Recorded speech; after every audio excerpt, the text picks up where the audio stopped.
Bonjour, je suis Bernard Chaboret. J'ai été ingénieur, professeur de mathématiques et directeur de lycée.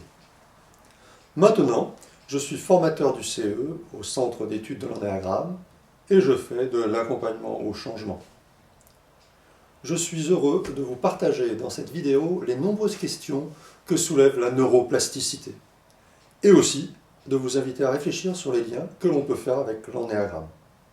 À la fin de celle-ci, je vous proposerai une invitation, surtout à ne pas manquer. Aujourd'hui, les connaissances mondiales se multiplient par 2 tous les 7 ans.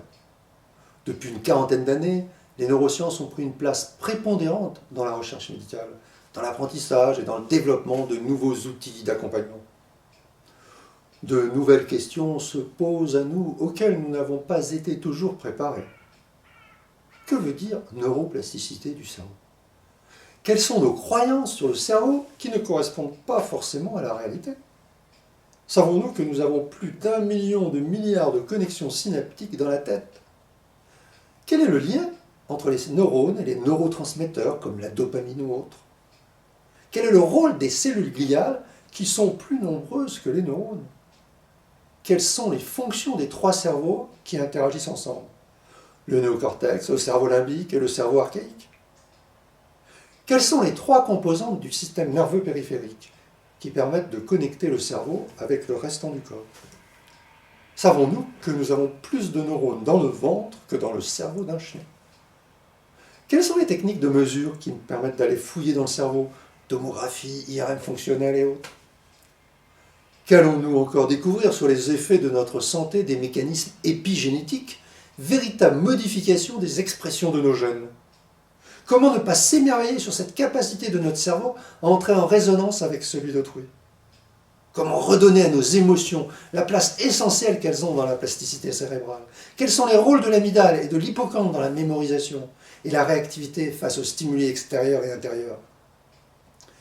Les neurones miroirs n'ont-ils qu'une fonction mimétique d'apprentissage?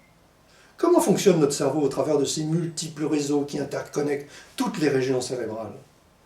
Les différents lobes cervicaux ont-ils des fonctions particulières? Comment se forme notre mémoire? Est-elle vraiment fidèle? Quelle est la place de l'inconscient dans notre mode de fonctionnement?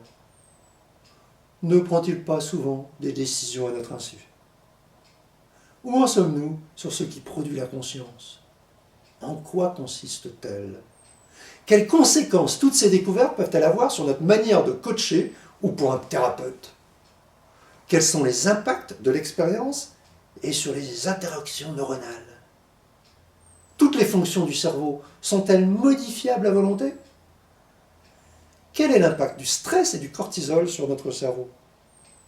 Comment procéder pour ralentir le vieillissement de notre cerveau? Continuer d'apprendre, faire du sport, adopter une hygiène de vie, méditer, éviter le stress, développer la vie sociale. La neuroplasticité est-elle encore d'actualité face à des affections extrêmement invalidantes? Et comment traiter la douleur? Et les TOC, la dépression, la paralysie, les maladies neurodégénératives, y a-t-il un espoir d'aide au traitement? Comment mettre en place de nouveaux mécanismes pour changer nos fonctionnements limitants? Comment apprendre? Qu'est-ce qui se passe alors dans notre boîte crânienne? Comment innover? Et la place des habitudes? Quels sont les différents piliers de l'apprentissage? La neurogénèse est-elle fictive ou produisons-nous des neurones à tout âge? Les questions ne manquent pas.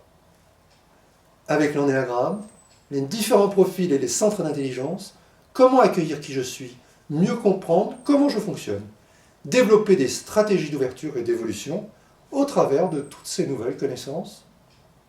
C'est tout un travail que nous pouvons faire ensemble. Je vous invite à participer à mes rencontres sur le thème neuroplasticité et ennéagramme pour s'enrichir mutuellement et participer à la compréhension de l'interactivité qui est entre la conscience, la personnalité et cette capacité extraordinaire de la neuroplasticité. Alors, à bientôt à l'une de mes conférences ou à l'un de mes stages de formation.